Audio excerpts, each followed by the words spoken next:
Hello सांग मैंने तुम मैंने तो निहाती जानी आमर ओएसयू रे एबे फेब्रुआरी मासरे एडमिशन बाहर ओडिया पीजी रे तो एबे सिलेबस चेंज हो जाइए। प्रथम अध्याय जहाँ आमर अच्छी संस्कृति उपरे से 16टी विषय अच्छी। तो मु तुम मानक चेष्टा करी आज किसी संक्षेप बुझाई संस्कृति उपरे आशा तुम मानक अति सरल लगे। देख जमी आम ओएसयू बहीटार देखा पाखापाखि 2 पृष्ठा प्रथम 2 पृष्ठा अत्यंत सरल भाव से बुझेगी।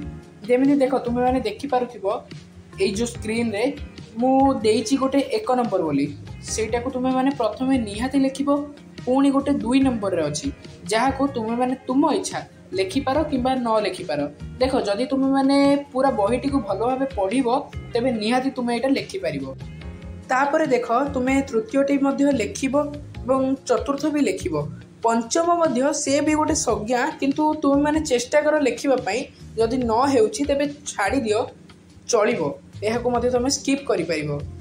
किंतु तापरे देखंतु मु लिखिछि पंचम बा षष्ठ सेटा को निश्चय लिखिबे। देखंतु मु जूम करी मध्ये आपनको देखै देछि जदि आपनको मन रहउछि ठीक नहले यह को मन न रखी स्किप मध्ये करि परिबे। बारंबार मु ए कथाटा कहूछि। पुणी देखंतु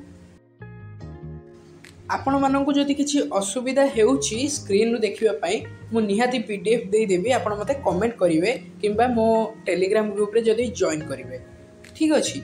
देखंतु मु पुणी आपनको देखाई दउछि 5 बा 6 लिखिछि सेटा को मध्ये निश्चय लिखिबे।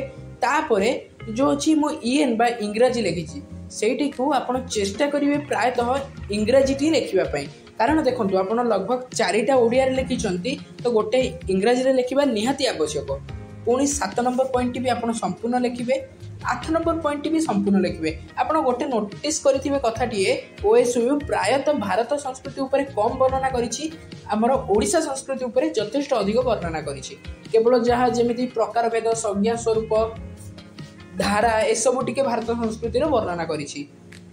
तापरे आपण यही 8 नंबर पॉइंट लिखला परे 9 नंबर पॉइंट देखंतु मु निजे नोट करी लखिछि सेटा आपण माने लिखि देबे। मु बुझेई दोछि टिके संक्षेप रे एटारे देखो जेमिति हमर गोटे गर्भरे थिबा शिशुठू आरंभ करिके यौवन अवस्था आसिला पर्यंत जने युवकर तथा गोटे बीज बा जो वृक्षर मंजी थाए सेइटारो आरंभ करी गोटे पत्र झड़ा देबा परे पुणी नूतन उठी नूतनत्व आरंभ कर वृक्ष नूतन पर्याय को आसीथिबा वृक्ष से सबु सह आम ओडिया साहित्य रे जो अनेक गुड़ी युग अच्छी जमीती कि आमर प्राक्सराल युग हो पंचसखा युग हो रीति युग हो राधानाथ युग हो आमर प्रगतिवादी युग हो सबुज युग हो पंचसखा युग हो एपरी अनेक युग जो अच्छी से सब युग सह आम तुलना करें से सब को आपण मानक मु पीडीएफ दे देबी जदि एटा देखा न जाउची सेटा को पढ़ी नेबे।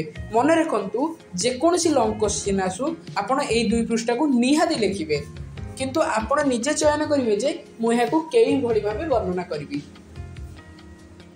आउ गोटे कथा कहि दउची यह हेउची केवल भाग 1 मु आपण मानको बहुत जल्दी भाग 2 मध्ये आनी देबी जो ए सब माने तुलना करिछि मु सब से तुलनार काहे कि मु एहा सब तुलना करिछि तार मध्ये अनेक किछि संक्षेप माने पाखा पाखी तुमार 2 पृष्ठार एक आसीबो नोट सेटा पार्ट 2 रे रहइबो तो तुम माने सेटा को भी निश्चय देखिबो अनुरोध। आज पे एतिकी रहउछि नमस्कार।